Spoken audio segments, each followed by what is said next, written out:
Hello and welcome, and thank you for coming to Anna Van Merten's Visiting Artist Lecture. This lecture is the 21st lecture in the North Seattle College Art Gallery's Visiting Artist Lecture Series, and the first of two happening this winter quarter. I'm Amanda Knowles, the coordinator of the NSC Art Gallery and printmaking and drawing instructor in the art department at North Seattle College. I'm pleased to work with Karen Stuhldreher, who assists in the gallery, does a lot of work on Instagram for the gallery, and is assisting behind the scenes here today. We have live transcript available for those of you who want it. Those of you who don't want it or find it distracting, you can turn it off by clicking the live transcript button at the bottom of your Zoom screen and selecting hide subtitle. Use it if you wish, hide it if you wish, but we want to be sure that we have it for those who need it. First, some acknowledgements, and I will share my screen. We're going to start with the land acknowledgement. North Seattle College acknowledges that we occupy the lands of the Coast Salish peoples, the descendants of the first peoples of this region, a people whose cultures endure and are valued. Without this land and these cultures, we would not have access to this gathering, dialogue, and learning space. We take this moment to honor and thank the original caretakers of this land, their ancestors, and their descendants who are still here. We encourage participants here today to consider our responsibilities as we stand in solidarity with the sovereignty, cultural heritage, and lives of Native, Indigenous, and First Nations peoples. And then the labor acknowledgement. We also pause to recognize and acknowledge the labor that created the United States and from which we all benefit. We remember that our nation is built on the labor of enslaved people who were forcibly brought to the United States from the African continent, and we recognize the continued contribution of their survivors. We acknowledge immigrant labor and recognize that voluntary forced and prison labor contribute to the building and ongoing maintenance of our nation. We acknowledge all unpaid caregiving labor. Additionally, we acknowledge the critical importance of the work towards racial equity that continues across this country in response to racial injustice and generations of structural racism against BIPOC communities. The next slide is what we're doing as we continue to work to go from acknowledgement to deed. We know that it is not enough to just acknowledge the land and labor and have to be sure that we are taking action. We show you here what actions North Seattle College and the North Seattle College Art Department are taking to support BIPOC individuals and institutions and to be held accountable. We recommend Real Rent Duwamish, and we'll put that link in the chat for you to explore. Thank you. Great. Today, we open the NSC Art Gallery with a group show entitled The Sun, the Moon, and Stars. Anna has a piece in that as well, so we hope that you will be able to go and see it. The gallery will be open Monday through Thursday, 11 to 4 p.m., starting today through the end of the show, which is March 3rd. We will be mandating a wellness campus check-in as well as masks. We will also continue to have virtual visiting artist lectures. We are planning one more for this quarter with the NSC jewelry instructor, Barbara Knuth, on Monday, February 28th, and are planning 2 lectures for next quarter. We will continue to stick with the Monday 12 to 1 p.m. timeframe for all of these talks. Please stay tuned, checking in with the gallery on Facebook, Instagram, and our website to find out who will be talking and when. We urge you to visit our website for links to recordings of all the talks to date, as well as, or most of the talks to date, as well as the list of upcoming visiting artists. We will post our links in the chat. Thank you. And with that, it is time to introduce today's visiting artists, Anna Van Mertens. I first saw Anna Van Mertens' work at an open studio for residents at Headlands Center for the Arts in Sausalito, California in 2003. That is almost 20 years ago.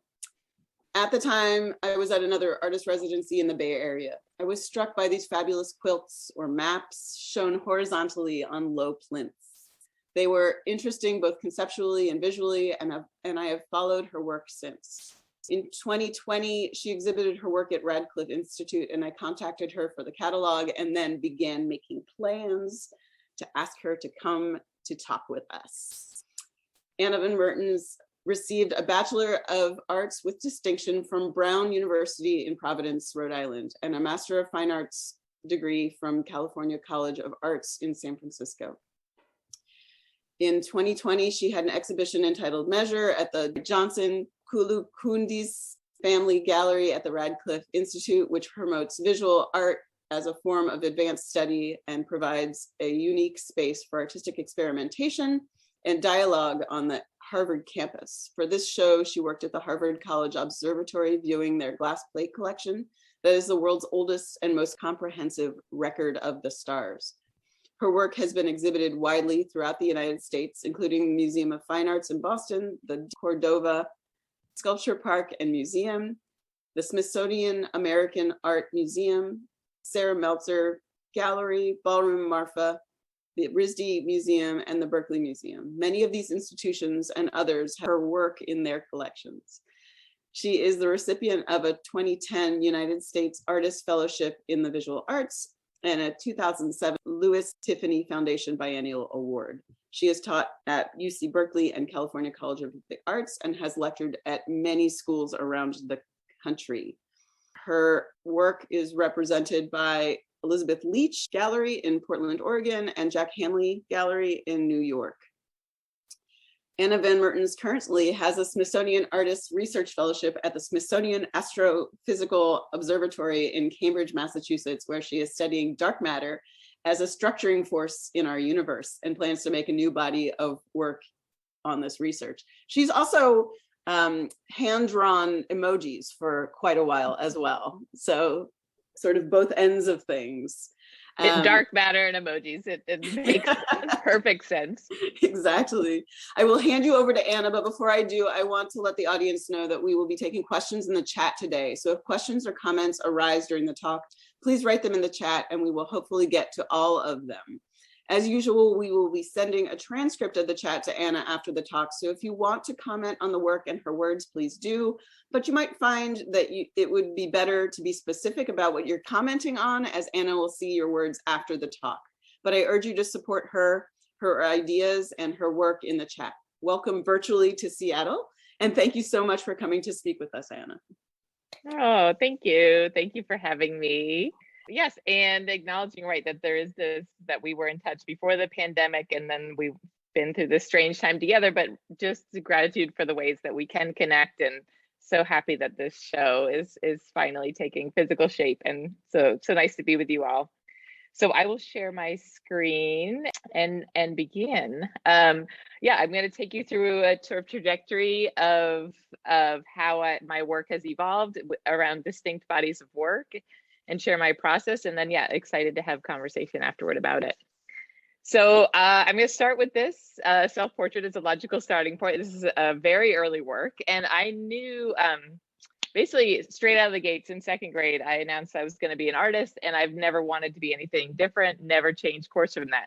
But what that actually meant, I really had no idea. It's taken me a long time to sort of figure that out, how to do that and what that actually means.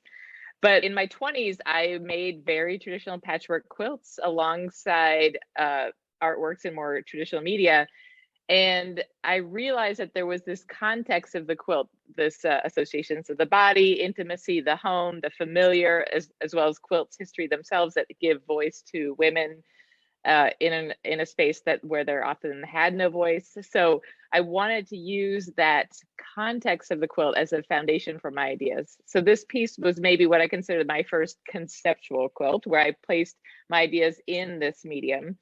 And what I did was I got underneath the fabric and I made a topographical map of my body beneath it. So I used a laser leveler that sends out an even beam of light, and my husband, then boyfriend, chalked an elevation around me, went up a 1/4 inch and chalked another elevation. So I took that chalk pattern and stitched it. So this is the elevation of my face, my nose being that high point. This is the elevation of my arm sort of across my chest, my shoulder, and my arm across my chest. So I translated that pattern into a topographical map, hand stitching it. And then the red quilt both references sort of a girl getting her period for the first time, that sort of acute awareness of the body that comes with that rite of passage, as well a reference in many traditional cultures that a bride needed to prove her virginity by displaying the nuptial sheets. So I was playing with this context of a quilt being covering and concealing with this sort of revealing and very public kind of space. As Amanda said, I for a long time when I was working at this, so this piece I made right probably when Amanda first saw my work at the Headland Center for the Arts, I worked in this bed sculpture form. So I wanted to reference the site of the bed and all the associations with that, and also playing with how data can be represented in this different medium. And so here I played with color abstraction. Each band of hand-dyed color represents 1,000-meter increment above or below sea level. So data on the entire Earth's surface area is compacted into the site of the bed, which was an interesting sort of translation and compression. And then each band of color is as wide as that amount it covers the Earth. So for example, that wide band of blue there is 3,000 to 4,000 meters below sea level. Most of the ocean is at that depth. So each band of color its width was proportionate to how much of the Earth's surface area was covered by that elevation or depth. And then the stitch pattern was both the Mariana Trench, the ocean floor topography where the ocean's at its deepest, also the ship routes taken, those sort of lines, the ship routes taken at the surface of the water, obviously, to make those ocean depth soundings. So here I'm hand sewing 3 layers of the quilt together, and this poetic sort of depth sounding of a ship sending, a pulse down to the bottom of the ocean floor, it bouncing back up and creating these depth measurements. So this idea of translation, connection, all within the site of the bed. So I played with this rich context for many years, but then I found that I ultimately was limited by that scope, and I wanted to take my work to the wall. And I did. And I'll tell you, that conflict within me is that I had, wanted to stay true to quilt's history. And I felt by putting the works on the wall, in the 60s and the 70s, there was this craft resurgence that really brought forward these traditional techniques and tried to elevate them to this kind of, this level of new awareness and respect. What I found problematic about that is that it was like competing on painting's terms. So it was always like wasn't our turf. So we were like in this losing competition with painting. But then I just realized, like, setting that aside, that the wall is something you look at. And if the if the work is about the act of looking, suddenly my works felt like they belonged on the wall.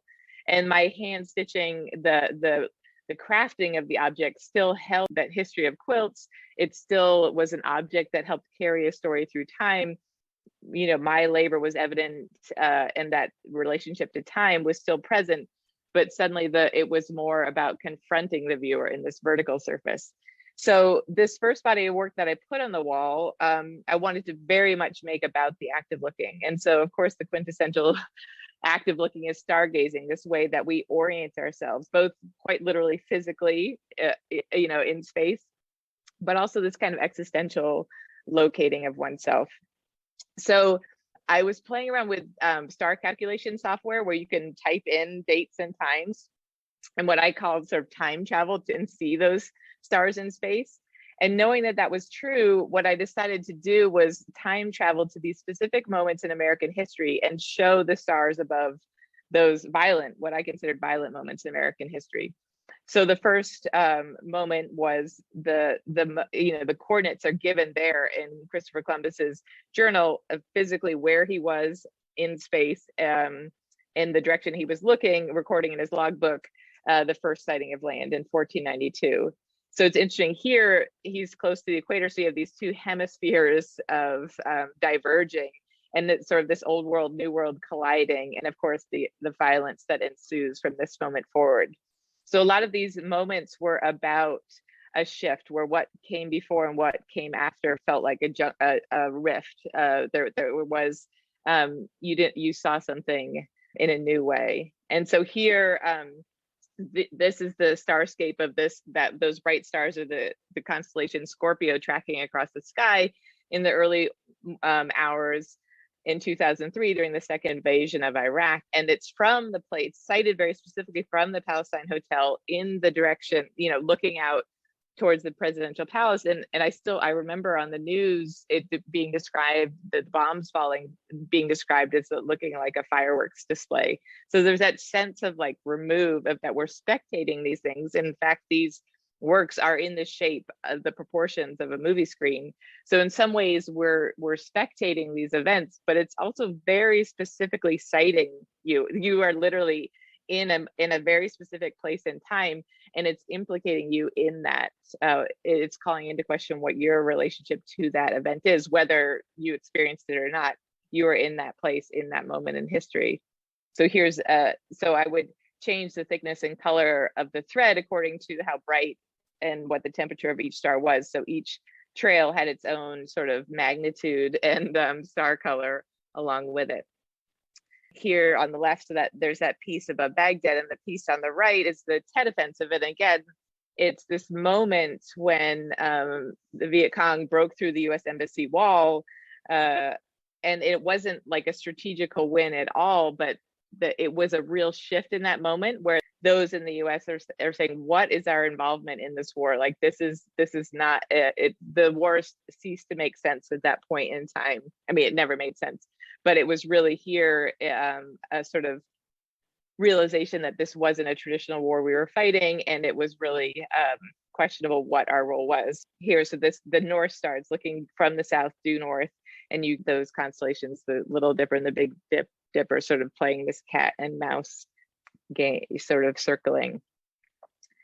And so thinking about those moments in time, both wanting to memorialize those events, but also calling into question the viewer's relationship to those events. It just was one of those things that a lot of them were military offensives, and many military offensives are begun in the early hours of dawn for strategic, obvious reasons. And I started thinking about this moment of dawn, of this sort of, and again, those pivot points where what came, that dawn is sort of certainly a symbol of looking forward into the future, but this rift between the past and the future.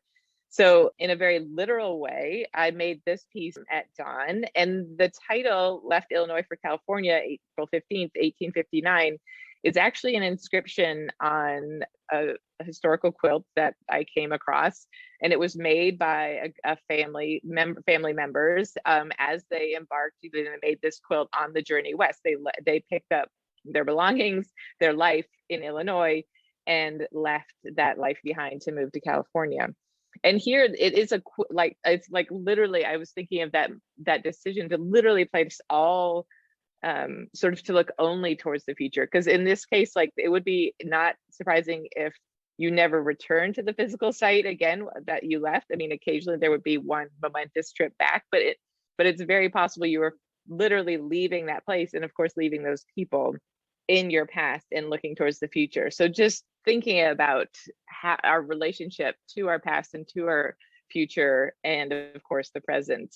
I also like that I only knew about this family's history because they made a quilt, because they put their story in the object of a quilt, and here through a quilt their story is told once more. So I'm interested in that way that art objects, and in particular quilts, of course, but also how objects in general carry a story through time, that is sometimes I see their purpose is that it is a container for an idea or a container for a story that it travels forward through time. And just showing this really shifted. I was like laughing right when I put the works on the wall in this relationship between craft and painting. And then I was laughing with myself, like holding a paintbrush in hand. I was like, well, it's really complicated now. But I would, for these scenes of dawn and dusk, I would paint the dye onto it layer by layer by layer, building up the dye in the fabric, and then go and stitch these star trails across the sky. And this piece is in the gallery, is the work that's in the gallery, and is another kind of dawning of here it's of knowledge, of awareness. Here is Jupiter rising over Padua, Italy in 1610. And this is the first night that Galileo, again, wrote in his journal in very clear location and time, watching this bright light of Jupiter ascend in the sky. And it was the first night that he turned his telescope to Jupiter and spied its moons. And then over subsequent evenings, saw these specks of light very much revolving around Jupiter, sort of reaffirming this Copernican theory that the Earth is not the center of all things. Here, these objects are obviously orbiting around Jupiter itself. And Galileo was condemned as a heretic for this finding. He was placed under house arrest for the remainder of his life because, and I often think of that, it's like he observed something, that is amazing to think of that it's literally an observation. It's not a thought, it's an observation, and how radical observations can be. But so this new dawning of awareness as sort of, I also like to think of it, this relinquishing of human centrality into the greater the greater void. And I should say that each it's sort of comical how it looks so effort, like does it look effortless? I, you know, in some ways just these like these lines of thread, you know, ascending to the sky. So how I do this is I literally, like, you know, I finish the hand dyeing, I place it on the wall, and I have my star calculation software in the computer. I type, I mean, it's sort of fun to be like, type in 1610 Padua, Italy, and then like it goes there in space and time. And then what I do is I play time fast forward, and I have my chalk pencil and I play time fast forward, and I track 2 hours of light, and then I reverse time, start it again, and track. So each trajectory I play time forward again and again and again. And also this star calculation software can show the rising of the sun. So the brighter stars come into view earlier, they have this longer trajectory, and then the dimmer stars, you know, appear as, in this case, sorry, dusk, as the sun sets, and the darker it gets, the more stars appear. So it is this absurd, like, sort of choreography that I do to get the chalk pattern on there, and then I spend time with the hand stitching. And a final diptych I'll show in this series of Dawn and Dusk. This was a commission I did for Ballroom Marfa, and Marfa, deep in Texas, has a history, in particular in the film industry. The classic Western giant based on Big Oil was filmed there, and the poster is quite literally, like, looks almost identical to this. It has this like orange sunset fade, and so I was playing with that, riding off into the Hollywood sunset. Here, this idea of promise in the future. So this is the day that this newspaper man famously held a piece of gold and wandered the streets of San Francisco crying, gold, gold, gold from the American River. And it was like the beginning of the mania of the gold rush in California. So that's sort of that Hollywood sunset ending, again, full of promise, but perhaps false promise. And then on the other diptych is the morning that the Spindletop oil geyser blew. You know, there was a strong demand for oil, but there was a fear of shortages. And with this like confirmation that there was going to be plenty of oil, the modern oil industry began. So it's more like here, dawn is more like an oil slick fading down the fabric. And so these kind of systems of information, mapping systems or observable phenomenon, are an interest to me in my work, but also sort of strange systems of information are also of interest. So when I got interested in aura photography, and I'll talk about how you get your aura photographed if you don't know, but it wasn't just that you could get your, all right, I'll go into that right now. To get your aura photographed, you go into this special camera, you place your hands on electromagnetic sensors that send signals, the computer reads it, and it spits out this sort of color map of what your aura would be. And then they snap a Polaroid on top of that. So there's zero claim that it's seeing the aura around you. It's taking an electromagnetic reading that then that the computer then translates into color wavelengths, which is amazing. But that's interesting. But what really got me was that there was such a specificity to how these auras were then interpreted. So yellow has meaning, every color has meaning, shades of color have meaning, where it comes, like on the left side is coming into being, and then right on the right, you're manifesting. There's this as a whole procedure about how to interpret these. So what I love that meaning was described so specifically to color. And so what I decided to do was reverse engineer auras for the subjects of famous paintings. Of course I did.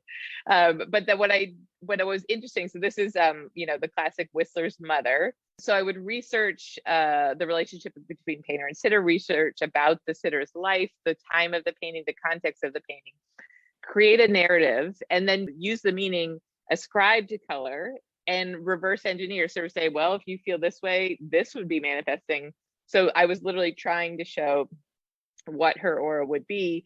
And then I project the silhouette of the original painting. It's the same scale as the original painting. You can see here Whistler's Mother, and maybe perhaps you can see in profile, I've stitched that sort of original silhouette.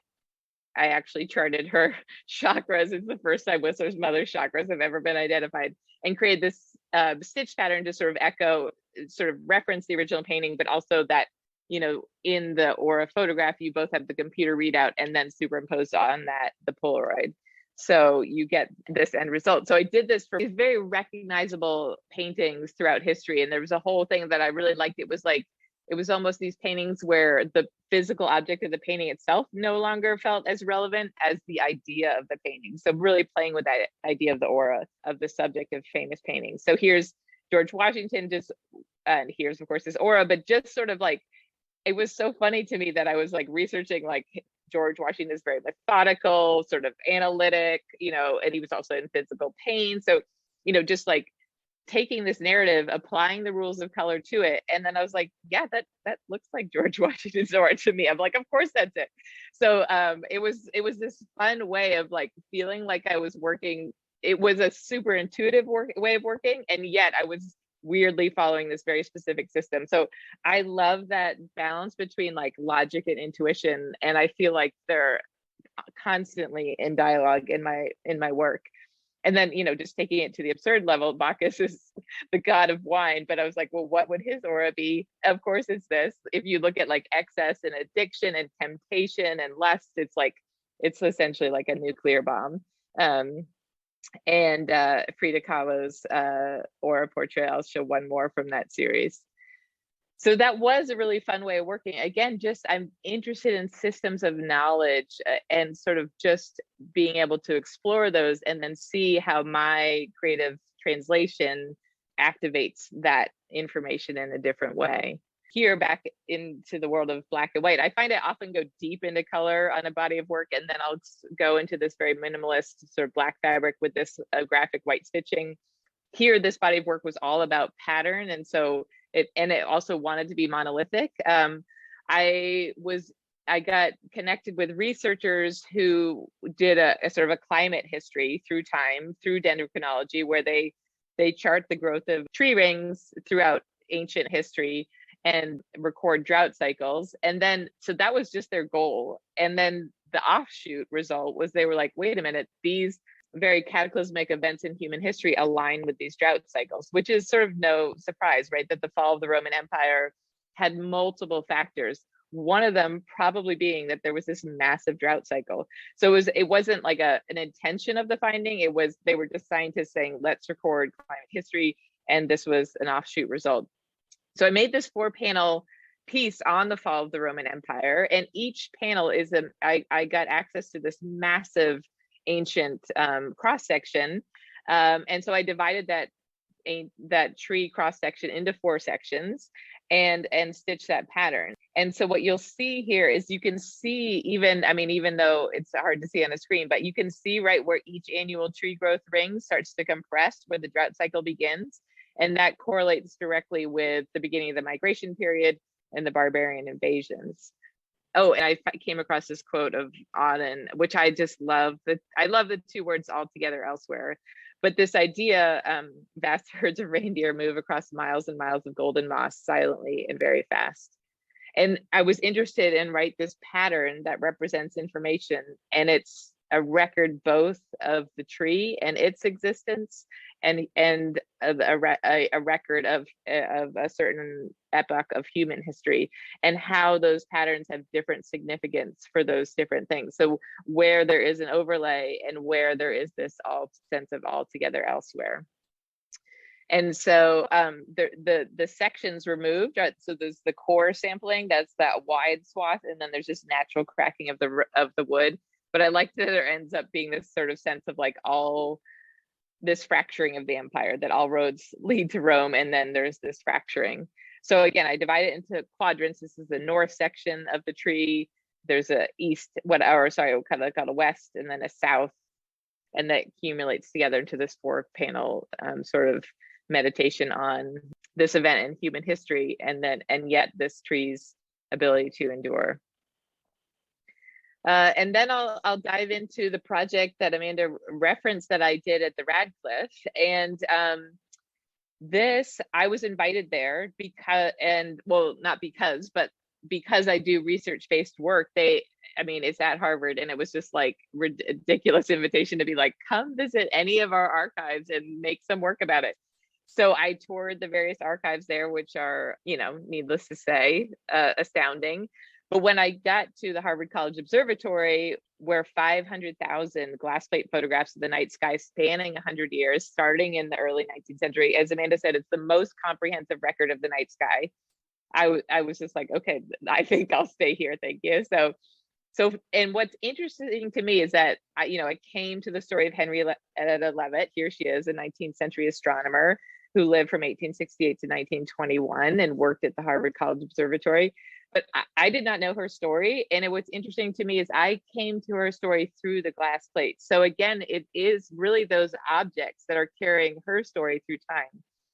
And as soon as I encountered her story, I was just like, how does everyone not know this story? To me, is the most meaningful one. She did lay the foundation for modern cosmology because she gave us the first tool to measure the distance to faraway stars. So she literally helped us construct an awareness of the space around us. But it's also just like, to me, that sense as an artist that there is this understanding, again, back to that existential kind of understanding of who we are and where we are, that felt so profound to me.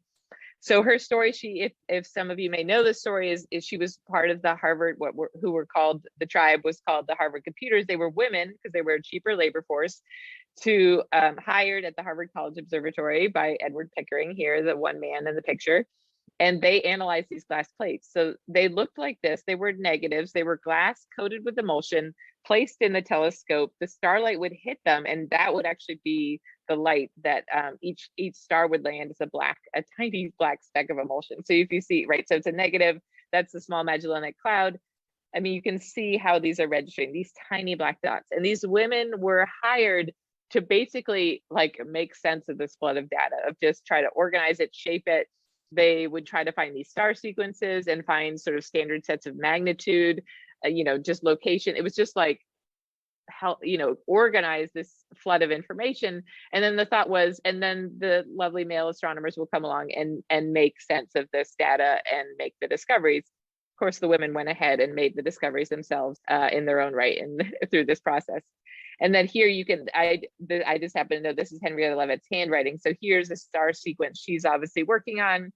Again, trying to find these, known predictable location and magnitudes of stars that other stars can be based off of.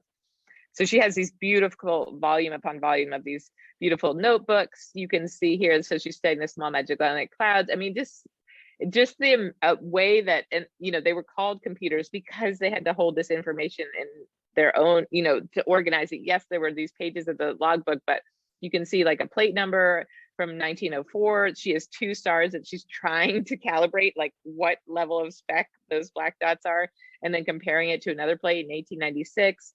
So it's just like, again, holding information is amazing. But within this work, what Henrietta Leavitt did, you can see a close up here of this star sequence she's studying, is that she noticed some of these stars were variable stars, which change in brightness. They go from dim to bright to dim again through predictable amounts of time. Some take weeks. Well, predictable, I say like it's a day, a week, a month. So it's these fluctuating stars that she noticed. Again, noticing a tiny speck of emulsion get slightly larger and then slightly smaller. I mean, it's just like, and she identified like 2,400 variable stars in her lifetime, which was half of all known variable stars at the time. So she was like the person to understand variable stars. So in her work, she identified these variable stars. This is the part of the lecture where I just go into the science lesson. We'll come back to the art in a minute. She noticed a relationship of these variable stars, and she charted it here, produced this smooth logarithmic curve, right? The relationship between how bright a star appeared to be and the length of time it took to pulse.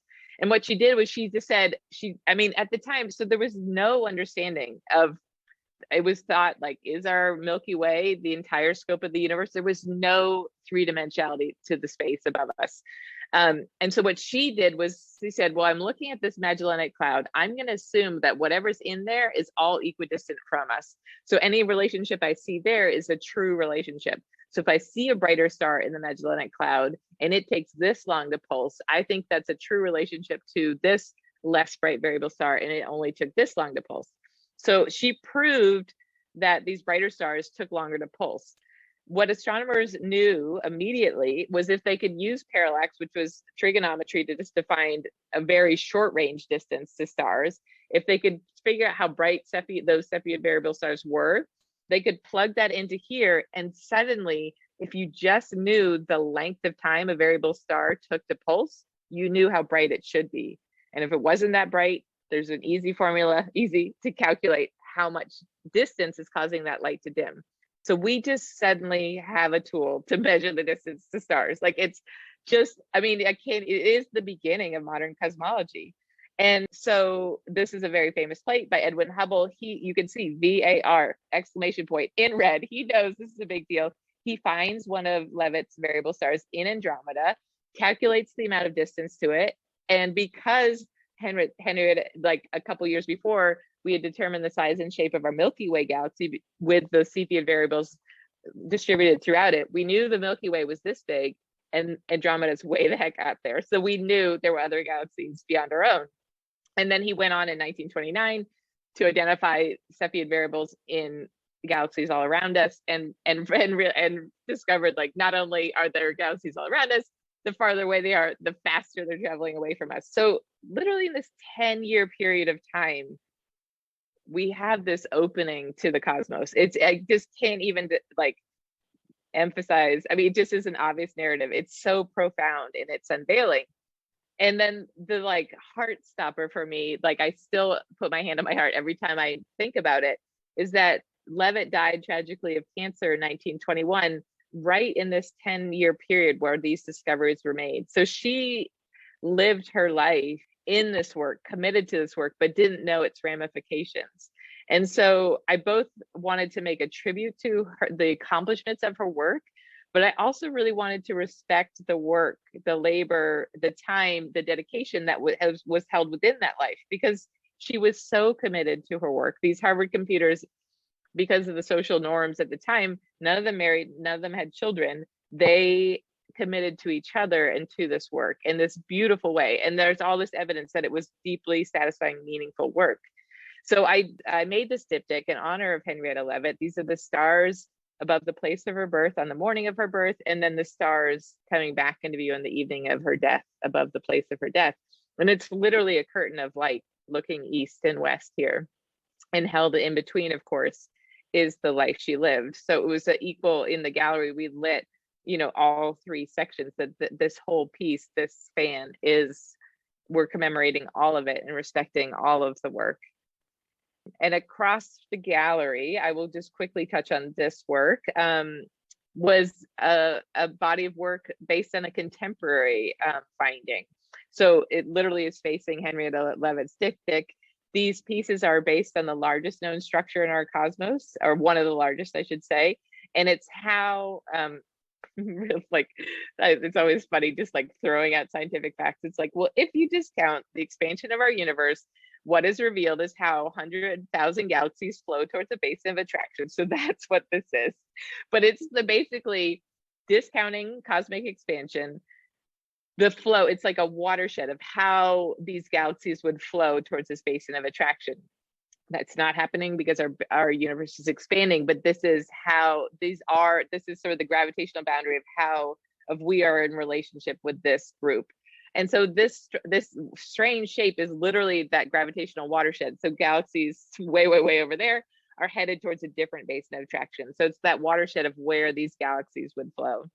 And so each view is a rotated, just sort of the same structural shape, just in a rotated view. And so again, in relationship to Henrietta Leavitt, her Cepheid variables are still part of this cosmic distance ladder to determine different distance. This is a very contemporary finding within the last decade. And so here, a span of 100 years, this relevance that her work, this far reach of where her work has traveled, but then bringing that right into the body. I mean, these are very gestural shapes. In fact, the data was so dense in this, I just gave up. Like, I often try to be very precise in the data I'm representing. This was just absurd. So I went very old school art class where I just made a gesture drawing of this structure, like almost like arms, legs. All right, what are the main axes through this? And then kind of found my way through the stitching. And it did break break me. Like all my work is very labor intensive, but this just like I literally, you'll see in the next slide, I went on to make a drawing because I'm like, I just don't think I can sew another stitch again.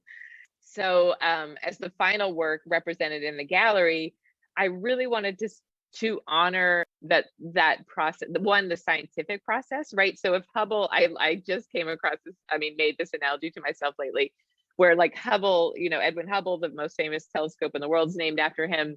If you think of him being on this like pinnacle of scientific discovery on this mountaintop, like I was like, Henrietta Leavitt built the entire mountain that he's standing on. Like the amount of processing, and it's not just like processing data, it's like understanding, shaping the data. And she really, I still think that her mind was one of the only minds that could actually hold it and shape it into something. So I wanted to sort of be with these glass plates and sort of echo that sense of like finding one's way. And and why I did a positive and a negative here is that just a little interest of process, how Leavitt would identify these variable stars is that she'd get a positive, right? So they would actually be white stars. And then on a different night, same section of sky, she'd place a negative over that. And a variable star might reveal itself as like a tiny halo of white. So she would try to locate these variable stars and then try to find any plates recording that section of the sky and build up what that variable star's history would be.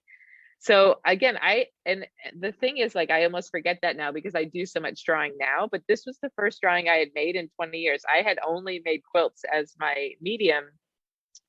And I didn't even know if I could draw. Like I just picked up a pencil, but I was just figuring like, well, if you just set out and go slowly enough and just like find your way, like I'll find my way. But it was kind of funny making a drawing for like the Radcliffe and just being like, I wonder if this is gonna turn out. We'll find out.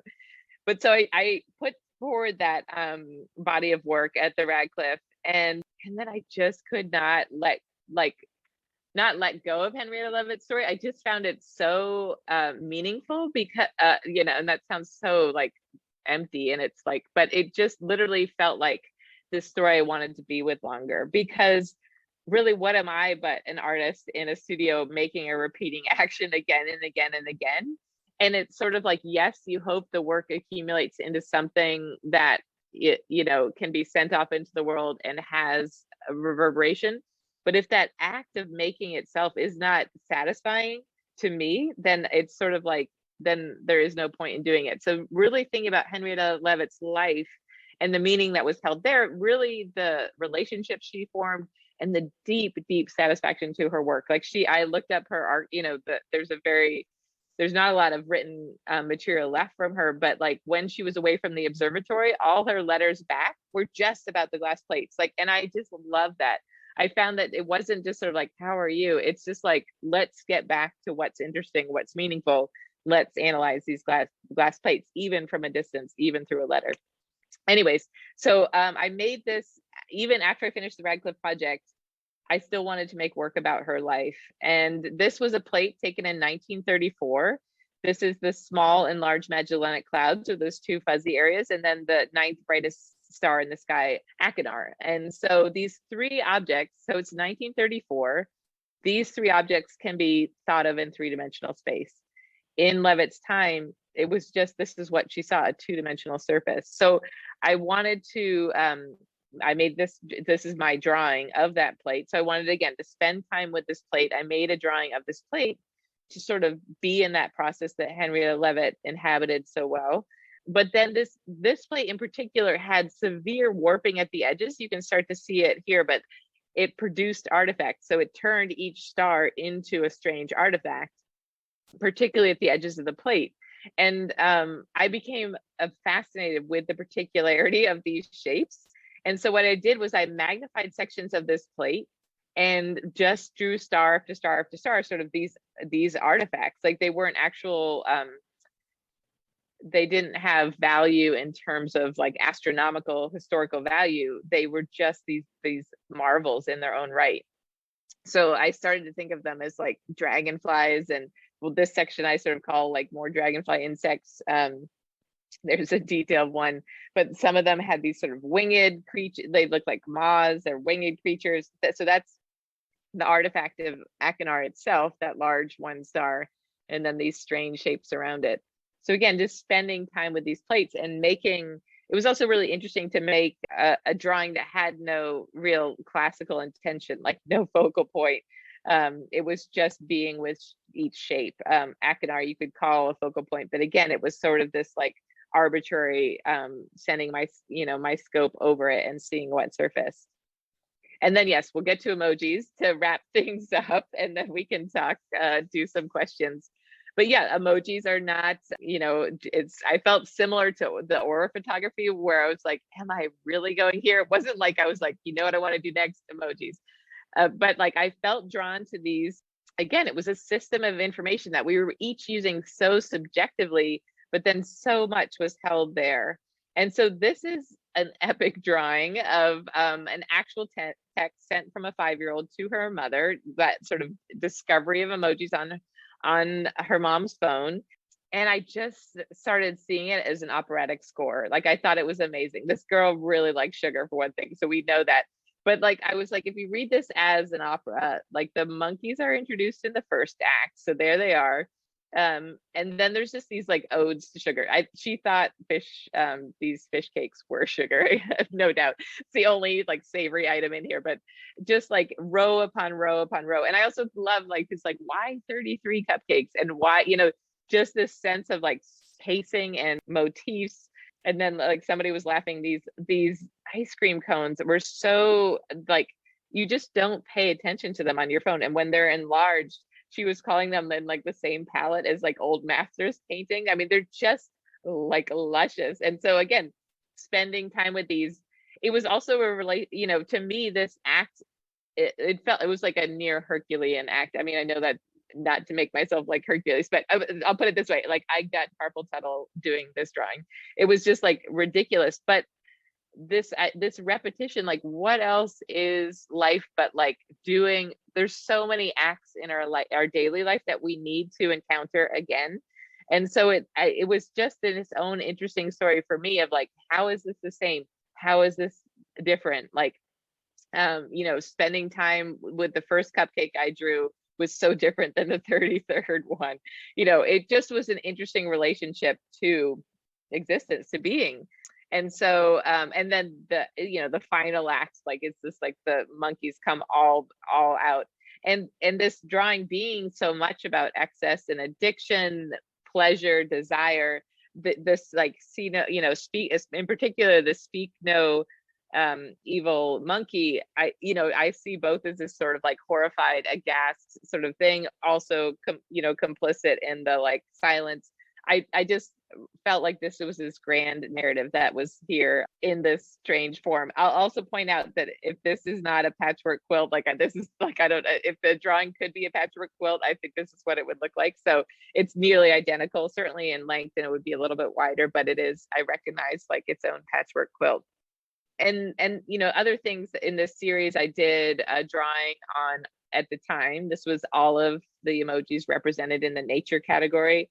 So one, of course, interesting how we represent nature, but really speaking to that artificial line that, that we decide that there is this boundary of wilderness, and essentially what I find, finding a boundary to nature ends up being that essentially like the ecosystem of your doorstep and in your backyard becomes like almost removed from nature, and therefore less aware. So our phones are a part of nature. They are very much in the web of, literally in this ecosystem of how much power it takes to keep these symbols illuminated. So our phones are in direct relationship with nature.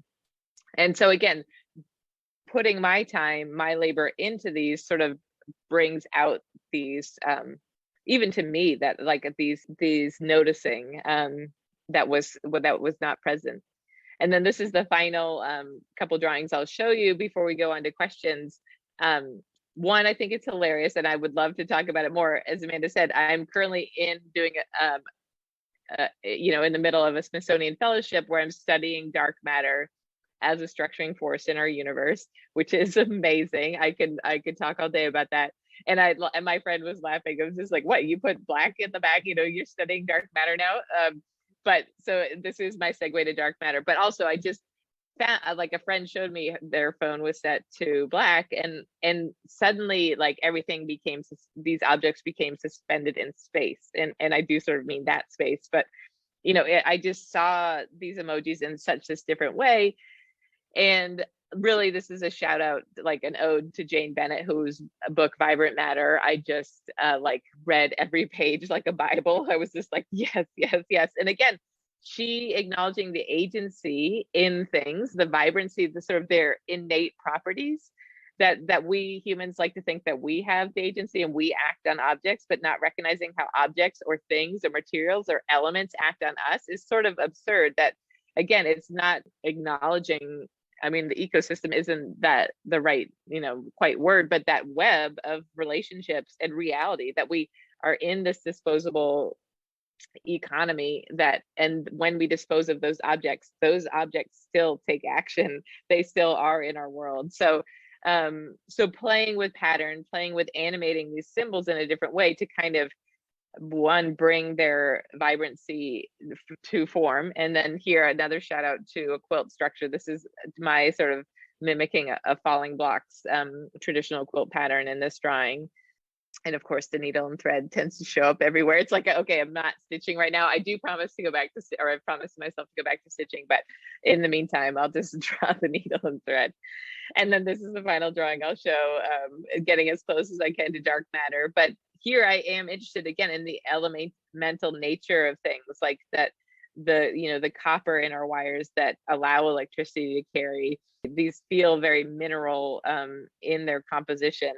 And recognizing, yes, this material world that we are in, we sort of pretend, I mean, it is sort of funny to say that looking at something that came from the digital world, but that there is a concrete impact and a concrete relationship that we have to these things that I want to call forward to bring a different kind of awareness to and be in a different relationship with.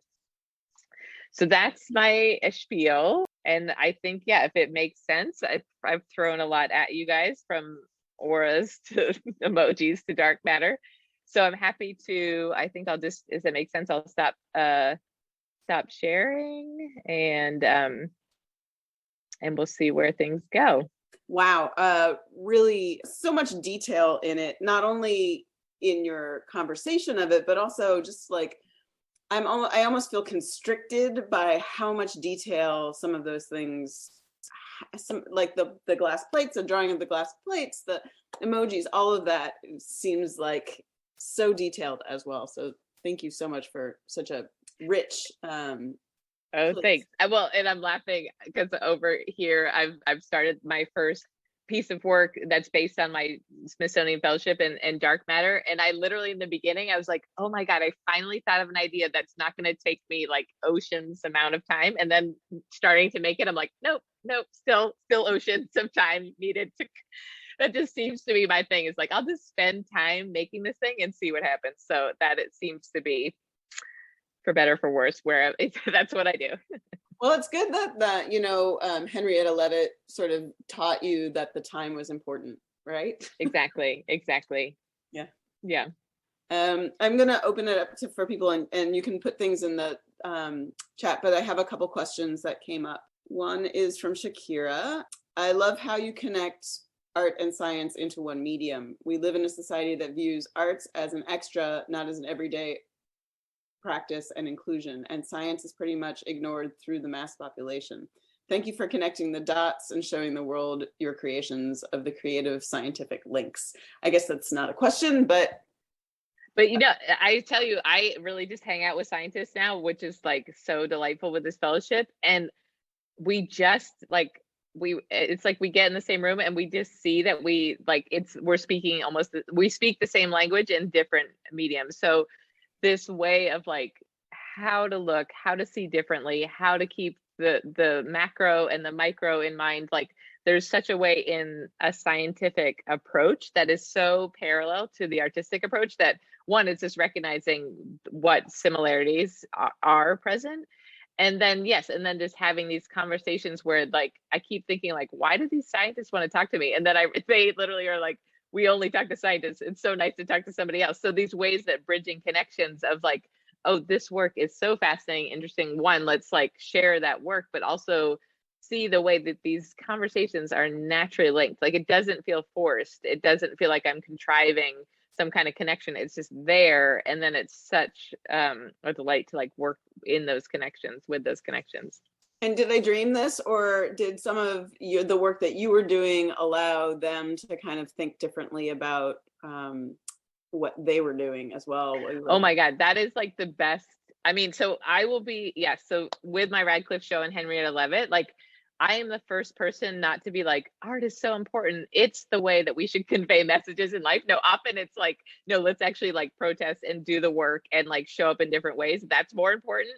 But occasionally, art is the only language that actually gets through. So these glass plates, I didn't even talk about this, but those glass plates that the Harvard computers worked on are being digitized because they have such valuable historical information on them.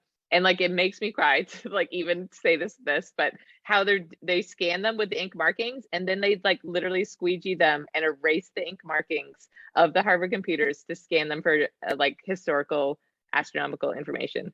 That is like a crime, obviously. I mean, I hope it's obvious.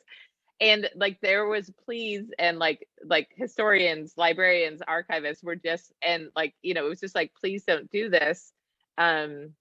This has value, you know, seeing what, you know, the question of what has value. And so I knew this was happening, and during my exhibit, I had no intention of, I was like, the case has already been made to the director of the observatory. Like I'm just making this work to tell Henry Leavitt's story.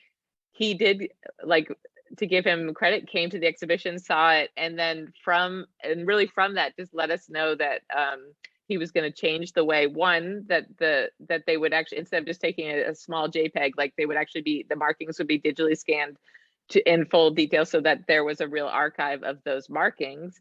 And then that a small number had been saved, and he expanded the historical, like, so the range of plates that would be saved and not erased was changed due to the exhibition. So that was just like one of those ways where like art spoke a language of connection that does. But like I said, other than that, like art, you know, has its own function, but it's not to say that I don't want to be in this dreamy world of like art solves problems, because in general, it doesn't necessarily. Right. I mean, it might, yeah, it brings a lot of things to the fore, but yeah.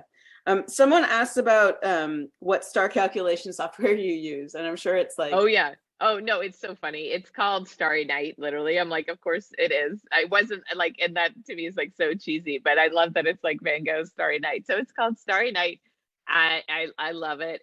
You know, there's lots of good different kinds out there, but it's very affordable and like kind of gives you everything you possibly want to do with it. So that's what it is. I love it. Thank you. Somebody said that they feel like the commentary on NFTs using the format that you, I think this came up during the time that you were doing your emoji. Okay, yep. Kind of was, I would guess, yeah. Yeah. Thank you for illuminating new relationships between object, artifact, marking, knowledge systems, and meanings.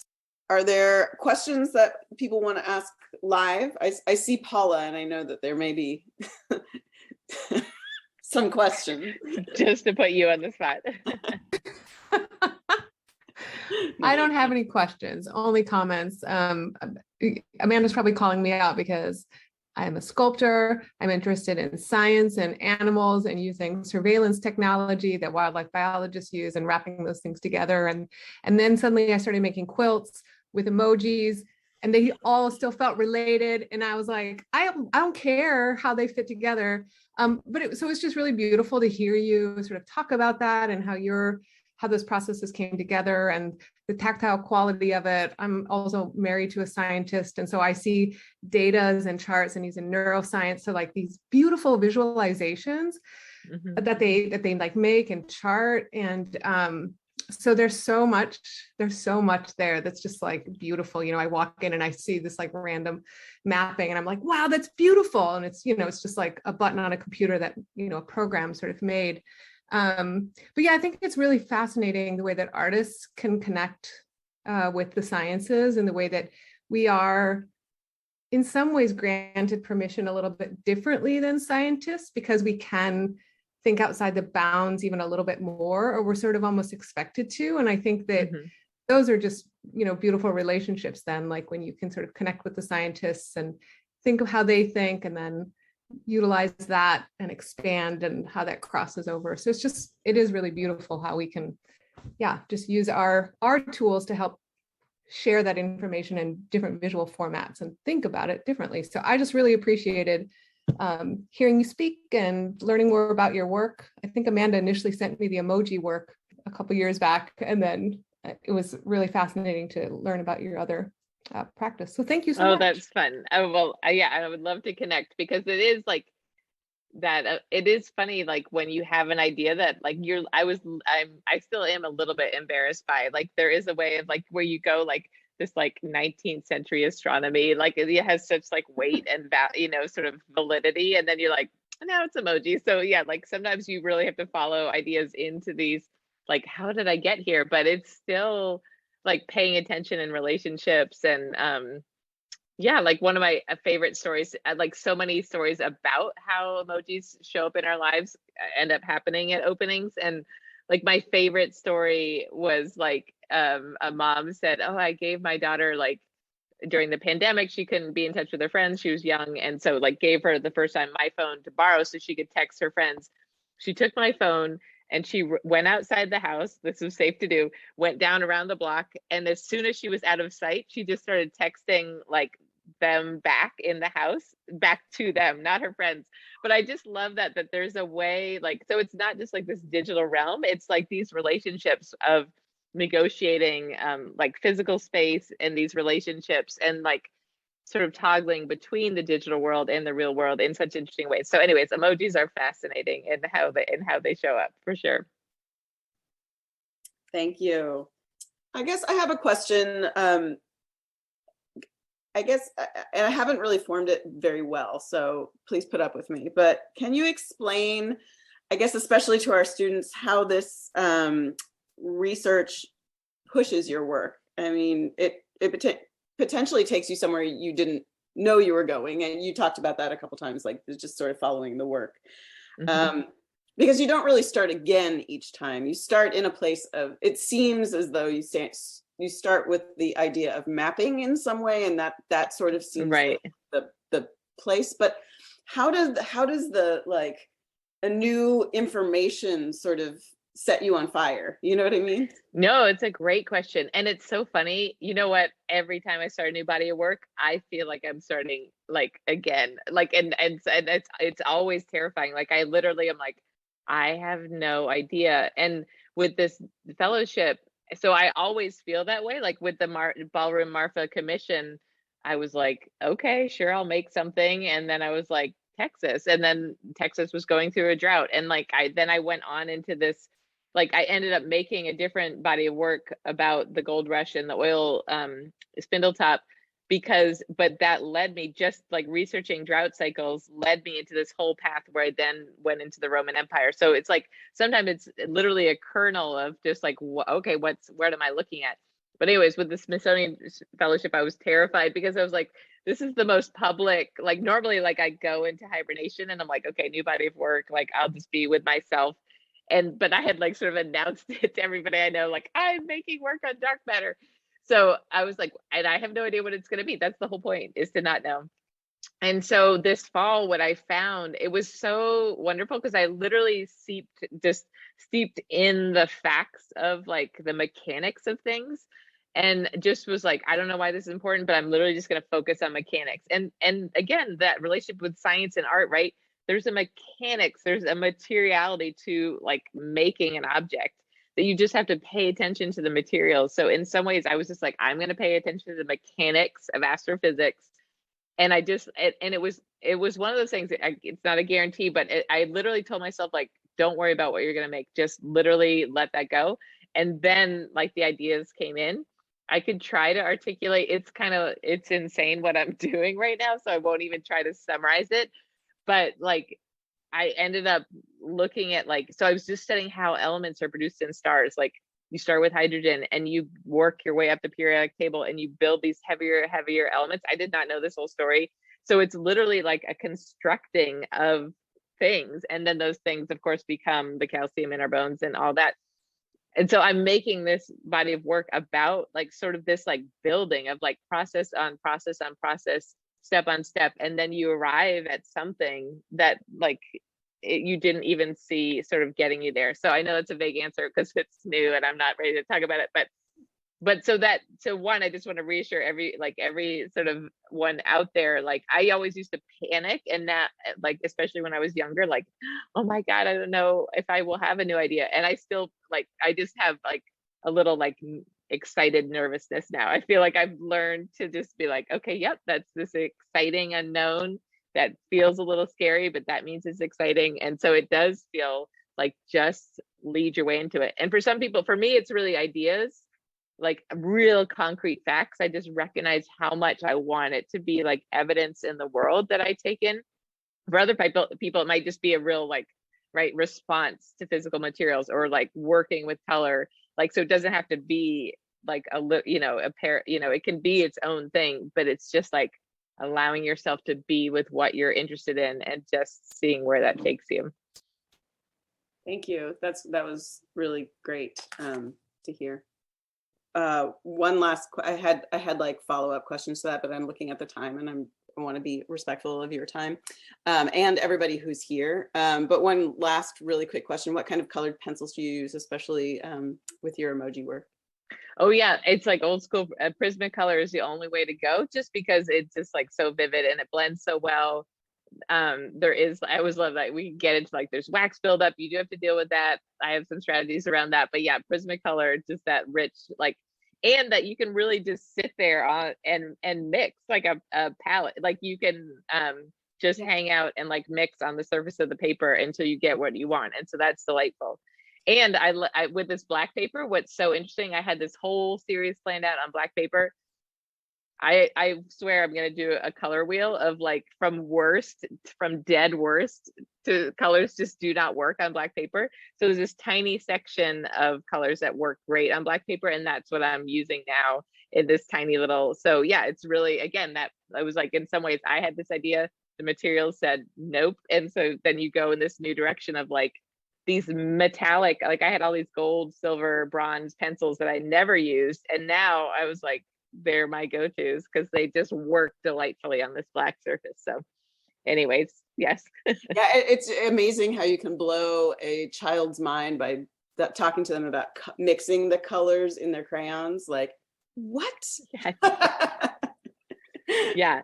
And Prismacolors are so patient. Like, that's what I love. Again, I didn't know, I hadn't drawn in 20. So I did that graphite pencil at the Radcliffe. Then I was like, emojis, haven't drawn with color pencils in 20 years, 25 years.